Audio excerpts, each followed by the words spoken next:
Cette semaine dans l'Afrique en marche, Israël Yoruba Gebo, Akwaba. Vous êtes journaliste, blogueur, entrepreneur. Vous avez notamment fondé l'Institut des médias à Abidjan. Oui.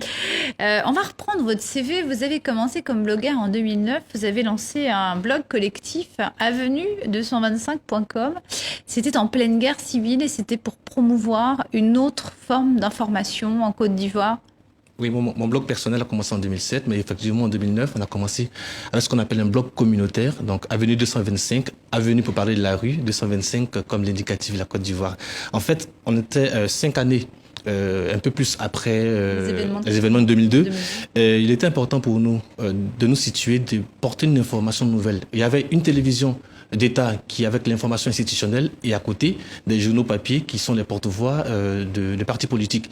Il fallait donc replacer les citoyens, la population au centre d'une information qui montrait aussi une autre Côte d'Ivoire que celle des rebelles, de clans. C'est vrai qu'on était dans un débat assez clivé à l'époque en ce qui concerne l'information. Et au milieu, toute l'information qui concernait le quotidien des Ivoiriens se perdait. Donc Avenue 225 est venu mettre un peu en avant ce quotidien, à parler des citoyens, de la femme qui vont marcher, de la pluie, des enfants qui vont à l'école et tout ça.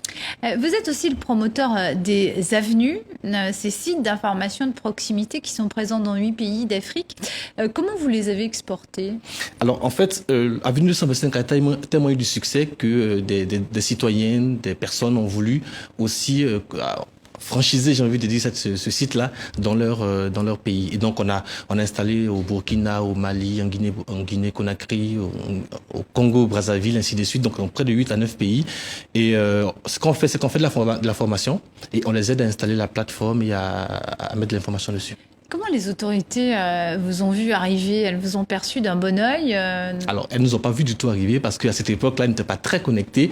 Et justement, c'était tant mieux pour nous. Ça permettait justement aux populations, aux citoyens de parler de son quotidien et d'apporter une information alternative à ce qui était déjà dans ces différents pays-là.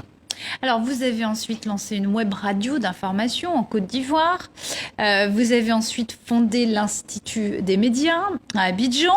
Actuellement, vous êtes chargé de cours en web journalisme à Abidjan, mais aussi dans plusieurs écoles de journalisme de plusieurs pays d'Afrique.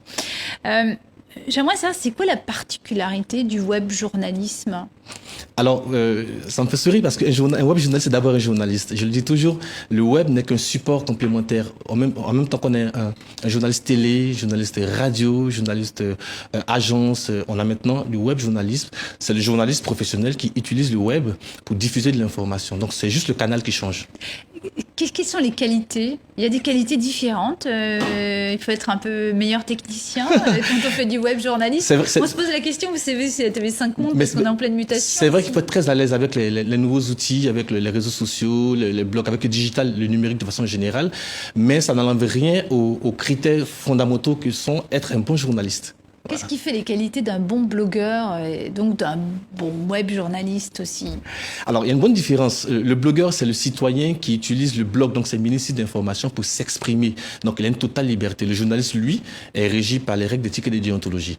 Alors, être un bon blogueur, c'est aussi être conscient que l'information qu'on donne va être vue par des milliers, des millions de personnes. Connaître sa capacité d'influence. Absolument. Et donner la bonne information. Parce que c'est pas parce qu'on est juste citoyen qu'on va donner une mauvaise information. Donc, un bon blogueur, pour moi, c'est quelqu'un qui donne la bonne information, mais également qui écrit bien et qui l'emmène dans un format télé, vidéo, audio ou texte, mais qui l'emmène de façon accessible à tout le monde. Alors aujourd'hui, vous dirigez Ivoire, une agence de web marketing et de solutions médias que vous avez lancée en 2011. On sait qu'Internet est fréquemment coupé dans certains pays. Qu'est-ce que ça vous inspire quand on dit toujours l'avenir de l'Afrique, c'est dans le digital, c'est dans le numérique? C'est dans le digital parce qu'en plus, je pense que certaines personnes ont réfléchi à ces cas-là et aujourd'hui, il y a des façons de contourner. Il y a des pays où des réseaux sociaux sont coupés, mais les internautes arrivent toujours à accéder. Il y a plein de façons aujourd'hui de contourner ces coupures-là. Et je trouve que on a entendu parfois même en Côte d'Ivoire des autorités annoncer qu'ils allaient couper les réseaux sociaux si jamais il y avait trop de bad buzz en griffe, mais c'est peine perdue. Aujourd'hui, la technologie a tellement évolué que couper les réseaux sociaux, c'est peine perdue. Il y a des moyens de contourner cette coupure-là.